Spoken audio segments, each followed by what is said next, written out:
¿Qué tal? Muy buenas, ¿cómo estás? Vamos a hacer un problema de las leyes de los gases, concretamente aplicación de la ley de Boyle. El problema, el enunciado, dice lo siguiente. Se tiene un volumen de 40 centímetros cúbicos de oxígeno, un gas, a una presión de 380 milímetros de mercurio. ¿Qué volumen ocupará a una presión de 760 milímetros de mercurio si la temperatura permanece constante? Claro, si la temperatura permanece constante, nos está diciendo ya directamente qué ley tenemos que utilizar. La ley de Boyle solamente se puede utilizar si la temperatura del gas no cambia.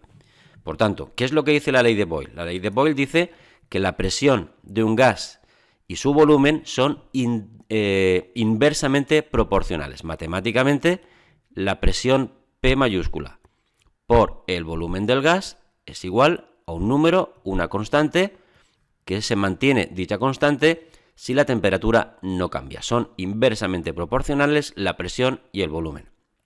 Claro, si tenemos un volumen de oxígeno de gas de 40 centímetros cúbicos, estas serán nuestras condiciones iniciales, 40 centímetros cúbicos, a una presión 1, en este caso nos la dan en milímetros de mercurio, 380 milímetros de mercurio.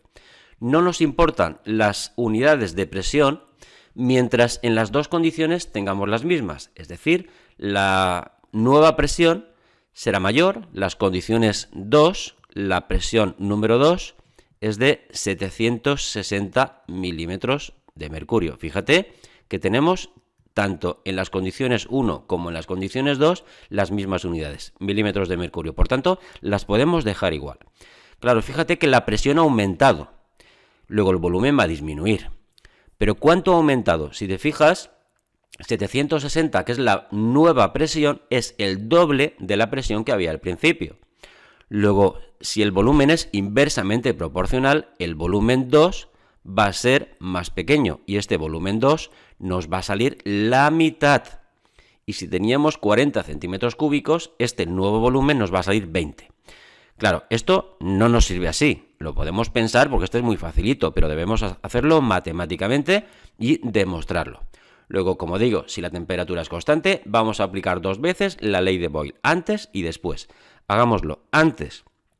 Presión inicial, P sub 1, por el volumen inicial del gas en el recipiente V sub 1 igual a constante K. Claro, la temperatura es constante, pero podemos modificar el volumen porque se modifica la presión. Luego, el volumen no es rígido, el recipiente no es rígido.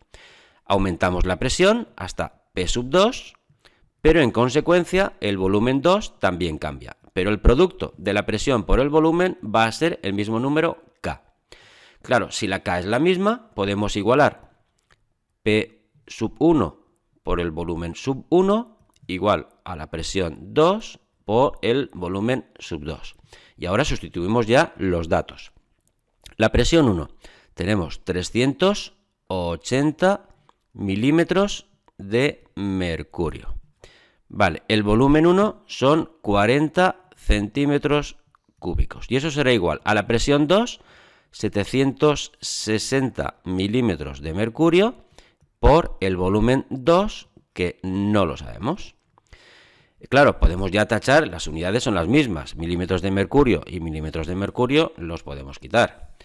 ¿Cómo calculamos V2? V2 lo tenemos a la derecha, luego a la izquierda debemos pasar dividiendo el 760. Estaba multiplicando a la derecha, lo pasamos dividiendo a la izquierda, 760. Pero ya teníamos 380 que multiplica al 40 centímetros cúbicos.